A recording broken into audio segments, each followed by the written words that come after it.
Dans ce deuxième épisode du hors-série Reuse Economy Expo, je rencontre 5 exposants. Ce sont 5 acteurs qui jouent des rôles différents et complémentaires dans le déploiement de la Reuse Economy. Une start-up, un éco-organisme, une entreprise d'insertion, une région et une banque. Bon épisode! Alors, on est désormais avec Xu Zhang, qui est cofondatrice de Pandobac et qui va nous partager le point de vue du porteur de solutions. Si c'est comme ça que tu le présentes, tu vas nous en dire plus. Déjà, merci beaucoup, Xu, pour cet entretien, d'avoir accepté cet entretien. Est-ce que pour commencer, tu pourrais te présenter et présenter rapidement Pandobac? Oui, merci pour l'invitation. Effectivement, je m'appelle Xu, j'ai cofondé Pandobac en 2018 et avec Pandobac, on propose un service de caisse de transport réemployable qui viennent remplacer les emballages à usage unique tels que les cartons, cagettes en bois et les caisses polystyrène. Super. Aujourd'hui, la Reuse Economy, c'est votre ADN dans la mesure où vous proposez des emballages en réemploi. Mais est-ce que tu pourrais peut-être, de ton point de vue, de ton expérience, nous dire ce que représente la Reuse Economy pour Pandobac? Comme tu l'as dit, effectivement, elle est au fondement de ce qu'est Pandobac. Nous, la vision qu'on avait au départ, c'était de dire pourquoi jeter effectivement et produire à côté des emballages qu'on jette à chaque fois, au lieu effectivement de pouvoir en réutiliser et maximiser le nombre d'utilisations. On reste sur cette même vision-là chez Pandobac et on a intégré aussi, on va dire, la Reuse Economy dans son ensemble aussi en interne dans l'entreprise. C'est hyper naturel chez nous et ça nous paraît logique. Et je pense que, pour moi, c'est vraiment une question de bon sens. Et là, pour le coup, petite note personnelle, je pense vraiment que ça vient de mes parents qui sont les personnes, je pense, qui jettent le moins de choses au monde et qui ont pu me transmettre effectivement cette valeur et je pense qu'elle est partagée vraiment au sein de l'équipe Pandobac. Et peut-être la Reuse Economy pour le secteur, si on prend une vision un petit peu plus macro, qu'est-ce que c'est? C'est une opportunité, c'est une contrainte supplémentaire, c'est le secteur dans lequel vous agissez, à la fois la logistique, vous intervenez aussi dans la restauration notamment? Nous, on l'a vraiment vu comme un levier effectivement économique aussi, parce que nous, on traite que avec des entreprises, on n'a vraiment aucune dimension, on va dire, consommateur dans ce qu'on fait, donc c'est du pur B2B. Et quand on parle de pur B2B, il faut forcément qu'il y ait une valeur économique autre, on va dire, qu'environnementale.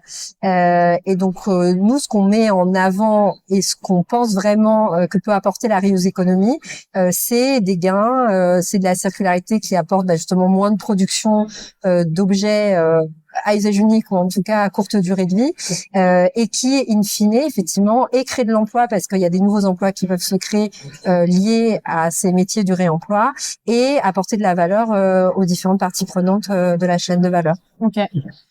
Aujourd'hui, quel est le rôle que joue votre organisation dans la transition vers la Reuse Economy, à la fois le rôle que joue Pandobac en tant que porteur de solutions, mais peut-être plus globalement le rôle de l'offre de solutions alternatives dans cette transition-là? Nous, au sein de Pandobac, on apporte des solutions opérationnelles sur le réemploi d'emballage, mais on a une mission qui est de pouvoir aider les entreprises, en tout cas les 8 personnes avec qui on parle, de pouvoir se rendre compte que le réemploi d'emballage peut fonctionner, a effectivement la valeur économique dont on parlait juste avant, grâce effectivement à notre expertise terrain sur le sujet, parce que le réemploi d'emballage effectivement peut être vertueux, mais pas n'importe comment et pas sur n'importe quel flux. Et ça, c'est important parce qu'on se retrouve avec des prospects ou des clients qui nous ont dit non, mais nous on a essayé et en fait ça ne marche pas ou c'est trop cher. C'est vraiment un sujet où on a besoin d'expertise et je pense que justement tous les acteurs de la Reuse Economy au global apportent aussi cette expertise pour dire mais attention, en fait, il existe un modèle qui fonctionne, mais ne le faites pas avec n'importe qui et n'importe comment. Et donc c'est cette expertise qui est vraiment importante de tous nos confrères dans cette filière. Merci beaucoup. Et peut-être pour terminer, est-ce que dans le cadre du salon de la Reuse Economy Expo ou peut-être de tes actualités, est-ce qu'il y a une action phare, un résultat, un projet dont tu souhaites nous parler particulièrement? Nous, en ce moment, le grand défi qu'on se lance, c'est de vraiment pouvoir faire basculer les gros industriels agroalimentaires et la grande distribution dans du réemploi d'emballage professionnel.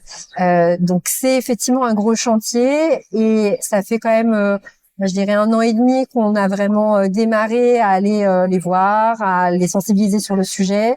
Au départ, effectivement, tout le monde était très concentré sur l'emballage consommateur. Et là, ce dont je suis quand même assez fière, c'est qu'avec l'équipe, on a réussi en 1 an et demi à faire complètement changer de dimension la partie réemploi d'emballage professionnel, où maintenant c'est autant considéré et c'est vraiment remonté dans les priorités. Et on a même des marques et des chaînes de distribution qui s'engagent publiquement sur le sujet. Donc c'est clairement un changement majeur, disons, de maturité du secteur, dont je pense on a été contributeur. Je confirme, vous avez été contributeur. Bon courage dans ce défi que vous vous lancez. Merci. Et puis, bon salon. Merci. Alors, je suis désormais avec Karine Deschamps. Bonjour Karine. Bonjour. Vous êtes responsable commerciale aux Ateliers du Bocage. Vous êtes exposante ici à la Reuse Economy Expo. Est-ce que pour commencer, vous pourriez vous présenter et nous présenter rapidement Ateliers du Bocage ? Oui, tout à fait. Donc moi, ça fait 7 ans que je suis maintenant aux Ateliers du Bocage. Et nous, on est une coopérative d'utilité sociale et environnementale. Donc ça fait 30 ans qu'on existe, plus de 30 ans, même bientôt 35 ans, en tant qu'entreprise d'insertion et entreprise adaptée.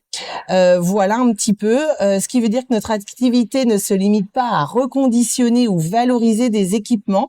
Elle permet aussi à des personnes éloignées de l'emploi ou en situation de handicap de retrouver un cadre de travail et d'être accompagné pour construire un vrai projet professionnel, ce qui peut être compliqué dans certaines situations. Voilà, nous, ce que l'on fait, c'est de la collecte en entreprise afin de prolonger la durée de vie des matériels et qui sont ensuite proposés dans nos différentes boutiques ou nos différents canaux de revente. Nous sommes une véritable alternative aux produits du neuf. Super. Vous avez commencé à l'évoquer en parlant notamment de reconditionnement. Qu'est-ce que représente pour vous la reuse economy ? Alors pour moi, la reuse economy, c'est vraiment la deuxième vie en fait des matériels. Donc c'est le reconditionnement, la réutilisation. Voilà, on fait aussi le réemploi. Notre logo, c'est employer, réemployer. Donc on le fait et pour le matériel et pour les personnes en insertion. Donc voilà, on essaye d'aller au bout des choses. Tout ça en restant 100% français, puisqu'on est vraiment en localité dans le Nord Nouvelle-Aquitaine. Voilà, donc c'est vraiment l'impact que l'on veut donner au sein des ateliers du bocage.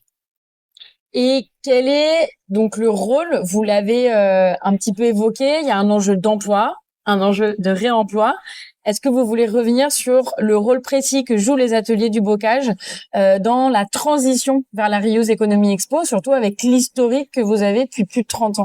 Effectivement, donc nous, on est aussi multi-activités. C'est vrai qu'aujourd'hui, on représente les ateliers du bocage pour la partie tout ce qui est IT, consommables d'impression, mais on est vraiment diverses activités, aussi bien sur de la palette en bois. On fait aussi les livres invendus de chez Emmaüs, puisqu'on a un lien fort avec Emmaüs France en fait.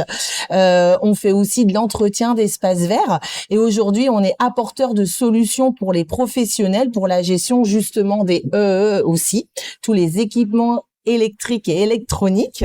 Voilà, on a des manières sécurisées pour nos clients d'effacer leurs données, ce qui a beaucoup d'importance au jour d'aujourd'hui. Notre objectif, c'est de proposer vraiment des produits garantis et de qualité, puisqu'on est sur 30 à 50% moins cher que le neuf.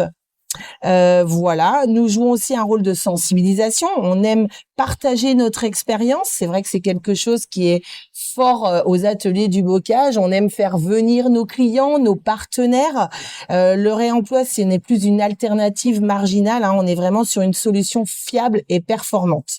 On est aussi à côté de nos clients et des éco-organismes, puisque comme écosystème qui nous a conviés aujourd'hui sur le salon, et on est vraiment très ravis d'être à leur côté. Et ça tombe bien parce que l'interview qui suivra, c'est celle d'écosystème. Peut-être pour terminer cet entretien, est-ce que vous auriez une action phare, un résultat, une actualité que vous souhaiteriez nous partager dans le cadre du salon? Oui, alors dans le cadre du salon, pas vraiment, mais au-delà de notre entreprise, c'est vrai qu'on accompagne aujourd'hui BNP Paribas avec le projet banlieue. Les équipements que l'on reconditionne pour BNP Paribas sont ensuite redistribués à des associations qui sont dans le besoin. Voilà, donc c'est un dispositif qui est là pour soutenir en fait toutes ces associations.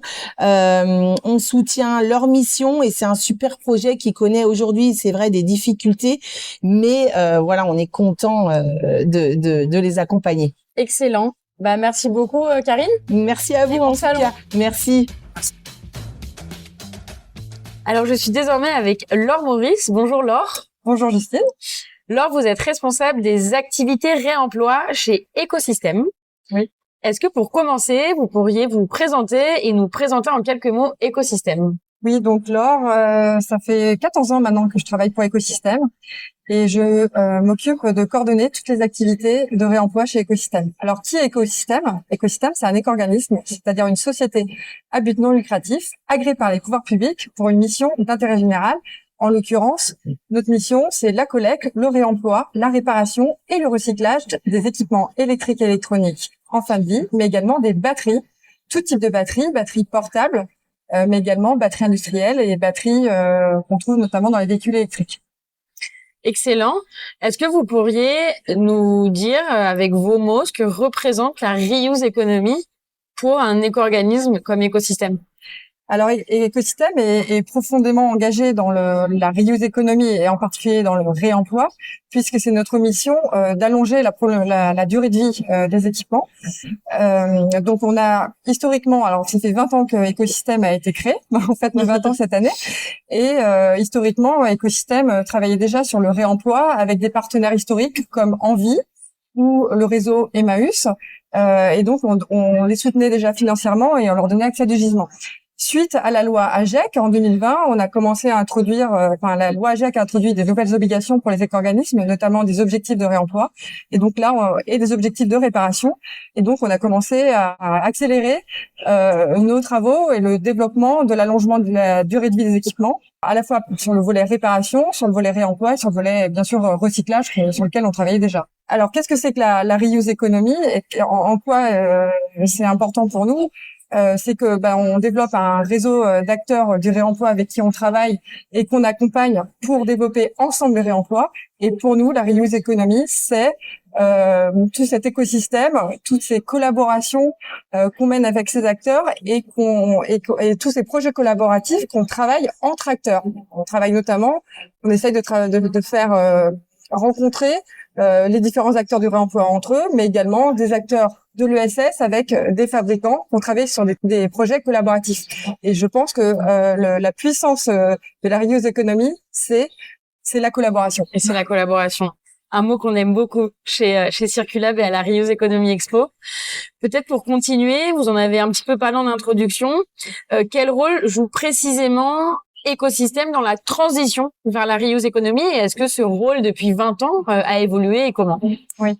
Alors je vais parler de 3 rôles clés. Alors on a un rôle financier, je veux dire 4 rôles clés, pardon.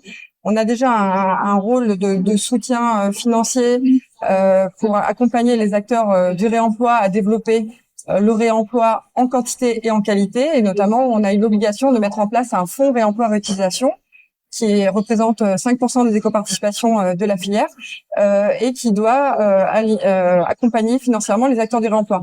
Notre but, c'est pas juste verser des soutiens, mais également d'utiliser ces soutiens à bon escient vers les acteurs qui en ont besoin et qui vont vraiment travailler sur le développement du réemploi. Ensuite, on a aussi un rôle de facilitateur. On a un rôle de facilitateur parce que nous devons donner accès à du gisement, mettre à disposition du gisement aux acteurs du réemploi, mais nous avons aussi un rôle de facilitateur parce que nous travaillons sur la mise en relation entre les parties prenantes de la chaîne de valeur du réemploi, entre les différents acteurs du réemploi, entre les acteurs du réemploi et les fabricants et les distributeurs, mais également entre les détenteurs de gisements et les acteurs du réemploi. Donc, rôle de facilitateur. Notre troisième rôle, alors on a aussi un rôle d'accompagnement à la traçabilité. Alors, à deux points de vue, traçabilité du réemploi et des produits réemployés. Deux points de vue. La première, c'est que comme les acteurs du réemploi nous déclarent le réemploi qu'ils réalisent, enfin les acteurs du réemploi partenaires d'écosystème nous déclarent le réemploi qu'ils réalisent, ça permet de révéler les tonnages réemployés par la filière. Et le deuxième, c'est que nous travaillons sur un projet qui s'appelle le passeport produit numérique. Écosystème a mis en place un pilote avec plusieurs acteurs de la chaîne de valeur du réemploi, Fnac Darty, Beko, Envie notamment et Ariani en termes de porteurs de solutions, pour créer une solution de passeport digital produit et avoir une traçabilité sur toute la vie du produit, de sa fabrication, réparation, reconditionnement jusqu'à sa fin de vie. Et donc ça, c'est un outil qui est hyper puissant pour tracer la vie du produit. Et enfin, je finirai sur un autre rôle qui me paraît aussi très important, on a un rôle d'accompagnement à l'innovation.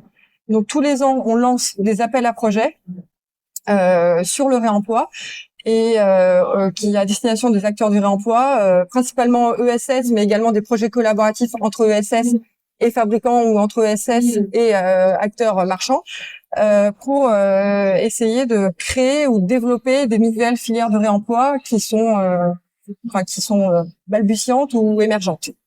Excellent. Et peut-être pour terminer, est-ce qu'il y a une action phare, un résultat, un appel à projet que vous souhaiteriez nous partager comme actualité dans le cadre de la Reuse Economy Expo? Alors, il y a tellement de projets qu'on soutient que je pourrais pas en sélectionner un dans le cadre des appels à projets. Alors, je me permettrais, mais il y en a nombreux et on essaie de communiquer et de valoriser dans le cadre de communiquer sur ces projets pour les faire monter en puissance. Je parlerai plutôt d'un dispositif qu'on a mis en place qui s'appelle Je donne mon électroménager. C'est une solution de collecte à domicile auprès des ménages, qui est une solution de collecte préservante. Et donc, c'est-à-dire qu'on va aller collecter du gisement du gros électroménager principalement auprès des ménages dans 3 zones en France, région parisienne, région lyonnaise et Nice. Et on souhaite le développer sur d'autres territoires. Donc, on collecte ces gisements avec une solution préservante. On envoie ensuite ces gisements d'électroménager vers des centres de tri où les électroménagers vont être diagnostiqués et triés, puis ensuite envoyés vers des acteurs du réemploi, principalement de l'économie sociale et solidaire. Donc, pour vraiment développer le réemploi. Et donc, c'est du flux quand même assez qualitatif qu'on diagnostique, qu'on envoie pour éviter du transport de déchets directement vers des acteurs du réemploi. Et ce qui est intéressant, c'est que sur les 4 centres de tri qu'on a, on en a 3 qui sont opérés par des acteurs de l'économie sociale et solidaire qui interviennent eux-mêmes dans le réemploi, notamment Envie, Emmaüs et Donéo. Ok, excellent. Est-ce que vous pourriez juste rappeler le nom du dispositif? Ça s'appelle Je donne mon électroménager. Super, je donne mon électroménager. Et c'est plus de 300 000 appareils électroménagers qui ont été aujourd'hui collectés et envoyés, et triés pour réemploi par cette solution. Super. Et merci beaucoup Laure et puis bon salon à vous. Merci beaucoup. Alors, on est désormais avec Fanny Pontagnier. Fanny, bonjour. Bonjour. Fanny, vous êtes chargée de mission à la région Nouvelle-Aquitaine. Vous êtes référente 3R et vous êtes exposante ici à la Reuse Economy Expo. C'est ça. Est-ce que pour commencer, vous pourriez vous présenter et nous présenter la région Nouvelle-Aquitaine? Ouais, pas de souci. Déjà, merci de me recevoir. Alors, comme vous le disiez, donc moi je suis chargée de mission économie circulaire, avec vraiment en charge la thématique transversale du 3R, donc réemploi, la réparation et la réutilisation sur toute la région. Donc la région, c'est une collectivité territoriale qui s'est vue transférer en 2016 avec la loi NOTRe la compétence de la planification, de la politique de prévention et de gestion des déchets, puis la compétence plus générale économie circulaire. Donc voilà, la région, c'est vraiment un échelon privilégié pour coordonner et animer la transition circulaire sur tout notre territoire. Donc on a des objectifs qui découlent d'objectifs réglementaires qui sont retranscrits dans nos documents comme le volet déchets du SRADET par exemple. Et voilà, la région elle accompagne plein d'acteurs divers sur le territoire, des entreprises, des associations, des collectivités sur toutes les thématiques de l'économie circulaire. Ok, super. Donc On a parlé d'économie circulaire. La question qui suit, elle est liée à ça. Qu'est-ce que représente aujourd'hui pour la région Nouvelle-Aquitaine la reuse economy? Alors la reuse economy, c'est vraiment à la croisée de plein d'enjeux différents pour nous. Donc c'est pour ça que c'est quand même très important aujourd'hui. Ça prend de plus en plus d'ampleur. Parce que donc il y a l'enjeu environnemental qui nous vient le plus souvent à l'esprit, donc avec la baisse de l'empreinte carbone des objets notamment, et une économie de ressources, qui est du coup un peu lié aussi à un gros enjeu de souveraineté qu'on peut avoir de plus en plus sur les territoires en France. Donc un enjeu financier, donc c'est par exemple pour les collectivités qu'on accompagne qui ont la compétence collecte et traitement des déchets, c'est un enjeu qui monte et qui leur permet de faire des économies, de création d'emplois aussi de manière assez basique, et même un enjeu sanitaire qui nous a pris de l'ampleur en Nouvelle-Aquitaine parce que avec le passage de l'usage unique par exemple avec le plastique aux emballages réemployés, voilà, c'est un enjeu qui est discuté aujourd'hui et qui est pris à cœur par nos élus qui ont même publié du coup fin 2022 début 2023 un plan zéro pollution plastique. Donc on est une région qui essaie de s'engager fortement sur ces sujets et ça tient à cœur à nos élus. Ok, donc souveraineté, zéro pollution, création d'emplois. Bref, on voit que la reuse economy, c'est vraiment un vivier d'opportunités pour les territoires. Aujourd'hui, quel est le rôle, selon vous, d'une région dans la transition vers la reuse economy expo? Quels sont les leviers que vous pouvez activer et quel est un petit peu le périmètre, même si vous l'avez évoqué, de vos actions? Ouais. Donc la région, comme je disais, donc c'est vraiment un rôle d'accompagnement de tous les acteurs sur le territoire, tous les acteurs, entreprises, assos, collectivités, surtout les piliers de l'économie circulaire, et c'est aussi un accompagnement financier et technique. Donc quand je dis par exemple planification, un rôle de planification, ça peut être de lancer par exemple des études. Si je prends le cas du réemploi des emballages, bon, là on a lancé il y a quelques années une étude pour vraiment faire un diagnostic, un état des lieux du réemploi des emballages en Nouvelle-Aquitaine, voir quels acteurs existaient déjà, les initiatives qui existaient, comment on pouvait quel secteur était vraiment à développer.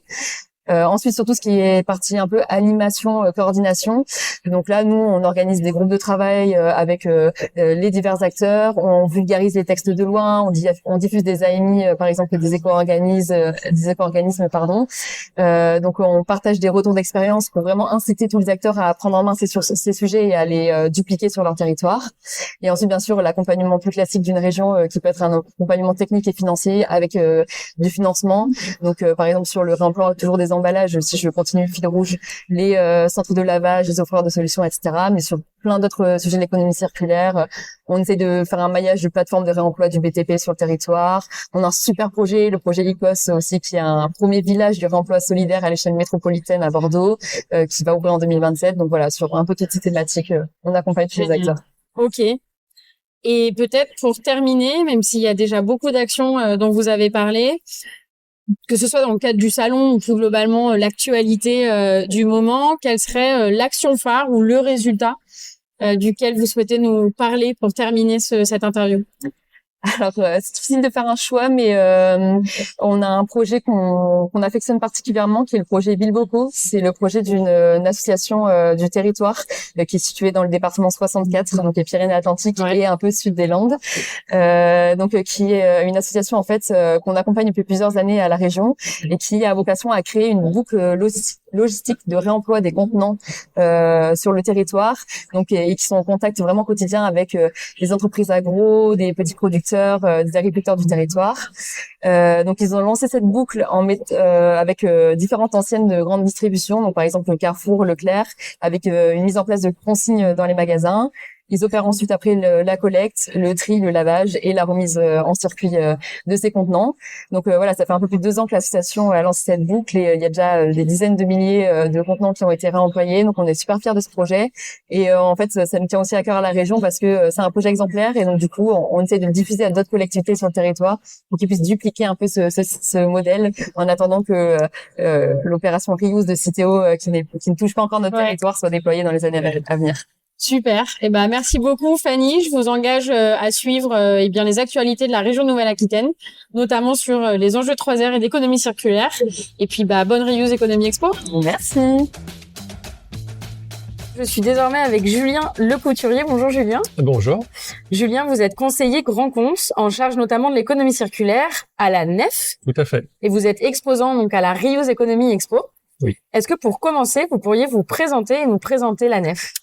Eh bien, Julien Lecouturier, ça fait une bonne vingtaine d'années que je travaille à la Nef, coopérative bancaire éthique, qui a une quarantaine d'années, elle, et qui va intervenir sur toute la France.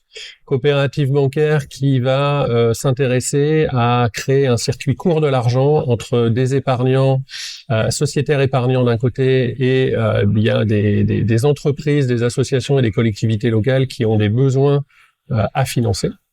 La particularité, c'est que, eh bien, ce sont beaucoup des particuliers qui vont apporter la ressource à la coopérative par du capital, par de l'épargne placée. Et de l'autre côté, ce sont, à l'heure actuelle, 100% des entreprises, des associations et des collectivités locales. Aujourd'hui, la Nef, c'est 500 prêts par an, 180, 200 millions d'euros de financement, de prêts débloqués par an. Un tiers des financements vont vers les collectivités locales pour financer leurs besoins environnementaux, sociaux, un peu culturels aussi. Et 2 tiers des financements vont vers les entreprises et les associations en création et en développement, dès lors qu'elles ont une activité à impact positif. Impact positif, ça veut dire quoi? Ça veut dire une activité à impact environnemental ou impact social. Donc environnemental, eh bien une entreprise ou une asso qui intervient dans les filières bio, production, distribution, transformation, qui va intervenir dans les énergies renouvelables, dans l'économie circulaire, qui va intervenir dans la mobilité durable, et j'en passe.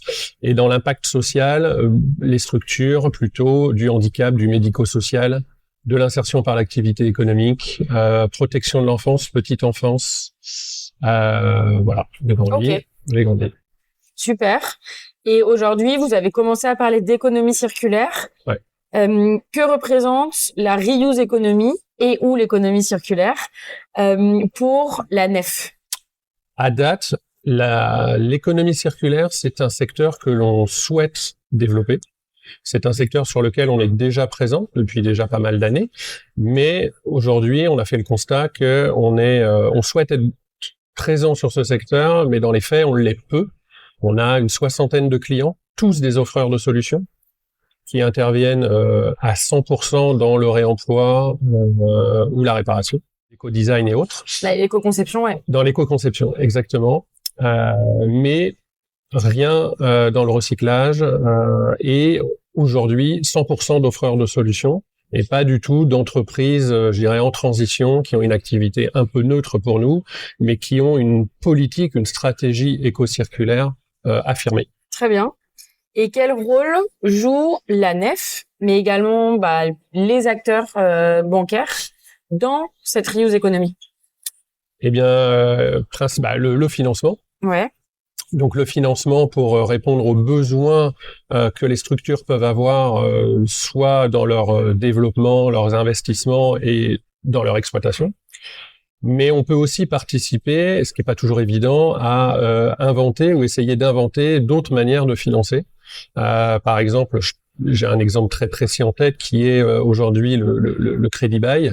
C'est quelque chose que la Nef ne fait pas, mais de par le côté réemploi, de par un autre type d'économie, plutôt du côté utilisation que propriété, c'est des choses qui vont, je pense, devoir aussi évoluer dans les financements, parce que il faut essayer d'aller au bout du chemin, et c'est pas évident. Je dis pas forcément qu'on y arrive aujourd'hui, qu'on y arrivera tout de suite, mais je pense qu'il va falloir qu'on arrive par là. Mais quoi qu'il en soit, aujourd'hui, la Nef, c'est des financements, des prêts, court terme, moyen terme, long terme, à des entreprises ou des assos, dans les secteurs de l'économie circulaire, parce c'est multisectoriel. Multisectoriel. Oui. Super. Et est-ce que, pour finir, il y a une action phare, un résultat, une actualité que vous souhaiteriez nous partager dans le cadre aujourd'hui du salon?